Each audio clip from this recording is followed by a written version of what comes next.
नाज़रीन, ब्रेक से पहले हम बात कर रहे थे डॉक्टर आतिफ़ हसन के साथ यूरिनरी इनकॉन्टिनेंस के हवाले से। आइए बातचीत का सिलसिला आगे बढ़ाते हैं। डॉक्टर साहब, आपने टाइप्स के अंदर तस्करा किया था न्यूरोजेनिक ब्लैडर का, या जिसके अंदर ओवरफ्लो इनकॉन्टिनेंस होता है, यानी पेशाब ब्लैडर के अंदर भर जाता है और उसके बाद थोड़ा थोड़ा करके निकल रहा होता है। इसकी किस तरह की वजूहात होती हैं? Overflow incontinence basically neurogenic bladders में इजीली देखा जाता है। न्यूरोजेनिक ब्लैडर का मतलब जिसमें नर्व्स का प्रॉब्लम होता है, स्पाइनल कॉर्ड का कोई प्रॉब्लम होता है, या तो स्पाइनल ट्रॉमा हुआ होता है, या पोस्ट स्पाइनल कोई सर्जरी के बाद पेशेंट्स में ये डिफेक्ट रह जाता है, या कोई कमर के बल गिरा होता है, रोड ट्रैफिक एक्सीडेंट्स होते हैं। कुछ डिजीज़ हैं लाइक जो रीढ़ की हड्डी की बीमारियां होती हैं। बिल्कुल, रीढ़ की हड्डी की बीमारियां हैं। डायबिटीज़ मेलाइटस में अगर लॉन्ग टर्म डायबिटीज़ मेलाइटस है, 10-12 साल से ज़्यादा हो चुके हैं, तो भी न्यूरोजेनिक ब्लैडर सामने आ सकता है। अच्छा डॉक्टर साहब, इलाज के हवाले से मैं आपसे ये जानना चाहूँगा कि जैसे आपने तस्करा किया था मर्दों और ख़वातीन के हवाले से, तो मर्दों से बात शुरू करना चाहूँगा। मर्दों में इंतहाई उम्र के इंतहाई हिस्से में आपने तस्करा किया था एक ग्लैंड का, प्रोस्टेट ग्लैंड का, कि उसके बढ़ जाने की वजह से अक्सर व बेशतर पेशाब में जो तकालीफ शुरू हो जाती हैं। तो उनके हवाले से मैं पूछना चाहूँगा कि अगर प्रोस्टेट का मामला एक दफ़ा सामने आ जाए तो किस तरह का इलाज तजवीज़ किया जाता है? डिपेंड करता है कि जी पेशेंट जो मरीज़ है वो कितना इस अलामत से मुतासिर है। इससे रिलेटेड हमारे पास एक क्वेश्चनर है जो कि अमेरिकन यूरोलॉजिकल एसोसिएशन का क्वेश्चनर होता है, वो हम पेशेंट्स को देते हैं, या फिर हम पेशेंट से डिटेल हिस्ट्री लेते हैं। जी। डिटेल हिस्ट्री लेने के बाद एग्जामिनेशन करते हैं। एग्जामिनेशन करने में डिजिटल फिंगर एग्जामिनेशन भी शामिल होती है, कुछ टेस्ट भी, इन्वेस्टिगेशंस भी करते हैं। उसकी बेसिस पे हम, और स्पेसिफिक टेस्ट भी अवेलेबल हैं जिसमें यूएफएम, यूरोफ्लोमेट्री, जैसे दिल की पट्टी निकलती है वैसे पेशाब की, यूरिन की पट्टी निकलती है। उससे हम ये अंदाज़ा लगाते हैं कि जी मरीज़ के जो सब्जेक्टिव एविडेंस है वो ऑब्जेक्टिव एविडेंस से मैच कर रही है या नहीं कर रही है। यानी जितनी मरीज़ तकलीफ़ बता रहा है उतनी ही तकलीफ़ उस पेशाब की पट्टी में हमें नज़र आ रही है या नहीं नज़र आ रही है। अगर उन बेसिस पे हम इसको माइल्ड, मॉडरेट और सीवियर डिजीज़ में कैटेगराइज करते हैं। जी। अगर माइल्ड होती है तो हम फ्लूइड रिस्ट्रिक्शंस और अल्फ़ा ब्लॉकर्स मेडिसिन देकर इसका इलाज करते हैं और फिर उसको फॉलोअप में रखते हैं। और अगर मॉडरेट होती है तो भी अल्फ़ा ब्लॉकर्स और साथ में उसको प्रोस्टेट की सर्जरी एडवाइस कर सकते हैं। पेशेंट डिसाइड करता है कि जी वो कब सर्जरी कराना चाहता है। इलेक्टिव प्रोसीजर हो सकता है, यानी वो इतना वक्त दिया जाता इतना है कि वक्त दिया मरीज़ जाता अपनी है कि मर्ज़ी से मरीज़ अपनी तैयारी मर्ज़ी से डिसाइड कर ले। दवाइयों पे कंटिन्यू रहने के बाद अगर सही रहता है तो दैट्स फाइन। अगर दवाइयों पे कंटिन्यू से नहीं, सही नहीं रहता तो हम इलेक्टिव सर्जरी प्लान कर सकते हैं। अच्छा डॉक्टर साहब, इसी तरह से ग्रोथ का अमल बड़ा ख़ास है, ख़ासकर कुछ बीमारियों में इसको बड़ी अहमियत दी गई है। फॉर एग्ज़ाम्पल कैंसर्स के अंदर ग्रोथ होती है और अननेचुरल ग्रोथ होती है। इस हवाले से मैं पूछना चाहूँगा कि क्या प्रोस्टेट का इस तरह से बढ़ना किसी कैंसरस ग्रोथ को भी रिप्रेजेंट कर सकता है? बिल्कुल। प्रोस्टेट के अंदर कैंसर हमारी पॉपुलेशन में बहुत कॉमन है और अंडर इन्वेस्टिगेट है, ठीक है। इसलिए कि मरीज़ हमारे पास बहुत देर से आते हैं, बहुत डायग्नोसिस देर से होती है, और इस हिसाब से प्रोस्टेट के अंदर कैंसर के लिए सिंपल टेस्ट है पीएसए, सीरम पीएसए, वो हम कराते हैं। डिजिटल रेक्टल एग्जामिनेशंस करते हैं। सिम्टम्स यही प्रोस्टेट की इन्लार्जमेंट की वजह से होते हैं, जी। गदूद की यानी इन्लार्जमेंट अलामत की वजह इसी से। तरह की होती जी हैं। बिल्कुल, अलामत इसी वजह से हो सकती हैं, और फिर ट्रीटमेंट एडवाइस की जाती है। अच्छा डॉक्टर साहब, इसी तरह से ख़वातीन में जैसे आपने तज़किरा किया था कि पट्ठों की कमज़ोरी वाक़ई हो जाती है, तो उनमें किस तरह का इलाज दरकार होता है?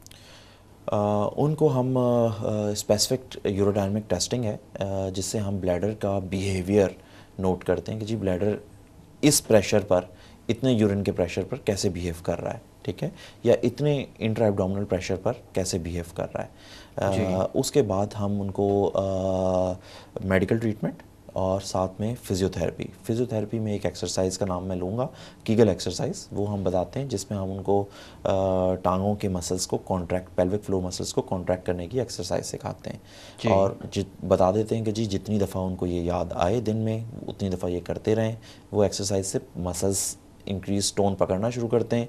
फ़ौरन असर तो शुरू नहीं होता, मगर कुछ दिनों के, कुछ महीने की मेहनत के बाद काफ़ी हद तक कमी बेशी आ जाती है स्ट्रेस इनकॉन्टिनेंस के अंदर। और अगर फिर भी स्ट्रेस इनकॉन्टिनेंस पर फ़ायदा नहीं हो रहा होता तो इसकी सर्जरीज़ अवेलेबल हैं। अच्छा डॉक्टर साहब, प्रोग्राम की इब्तिदा में मैंने तज़किरा किया था शर्म का, क्योंकि ये अलामत ऐसी है जिसके साथ शर्म का बहुत गहरा रिश्ता है और अक्सर लोग आते नहीं हैं। तो ये बात किस हद तक हकीकत पर मबनी है, यानी वाकई ऐसा होता है कि लोग आपसे रुजू ना करते हों या देर से आते हों इस परेशानी में बहुत अरसे तक अपनी एक ज़िंदगी गुजारने के बाद? अमूमन ख़वातीन जो स्ट्रेस इनकॉन्टीनेंस की पेशेंट होती हैं, हमारी सोसाइटी में नेग्लेक्टेड हैं, वो बहुत देर से आती हैं और इसको शर्म का बायस समझती हैं कि जी वो अपने ख़ानदान वालों को भी बताएं, ठीक है, घर वालों को भी बताएं। और अगर घर वालों को ही नहीं बताती तो वो फिर डॉक्टर के पास आने में भी काफ़ी देर लगा देती हैं, ठीक है। एक बात, जैसे मैंने पहले जिक्र किया था टोटल इनकॉन्टीनेंस, जब मर्दों का टोटल इनकॉन्टीनेंस होता है तो वो भी बहुत देर से पेशेंट आता है। वो इसी तरीके से फ़लाँ डॉक्टर के पास और छोटे डॉक्टरों के पास से होता हुआ फिर हमारे पास बहुत देर से पहुंचता है। डॉक्टर साहब, इस तरह का टोटल इनकॉन्टीनेंस किन किन अमराज में सामने आ सकता है? टोटल इनकॉन्टीनेंस अमूमन जब भी यूरेथ्रल स्फिंक्टर डैमेज हो जाए या काम करना, नर्व्स की सप्लाई उस पर काम करना ख़त्म हो जाए, रीढ़ की हड्डियों का बिल्कुल, तज़किरा आया तो था। उसमें यूरेथ्रल स्फिंक्टर की प्रॉब्लम होती है। तो यूरेथ्रा में रुकता नहीं है पेशाब ब्लैडर के अंदर और निकलना शुरू हो जाता है। रीढ़ की हड्डी की इंजरीज़ और ट्रॉमास वगैरह में बहुत सारे इलाज तजवीज़ किए जाते हैं जो एक न्यूरोसर्जन या स्पाइनल सर्जन करता है। बिल्कुल, उनके साथ ये बीमारियां बेहतरी की तरफ आती हैं? बेहतरी की तरफ आ सकती हैं। जितना जल्दी इस चीज़ का इलाज किया जाएगा, जितना जल्दी इस चीज़ का यानी नुकसान होने से रोका जितना जल्दी जाएगा बिल्कुल उतना उतने अच्छे। फ़ायदेमंद है, ठीक है। अशरफ साहब, क्या हिफाजत मुमकिन है इस मामले से?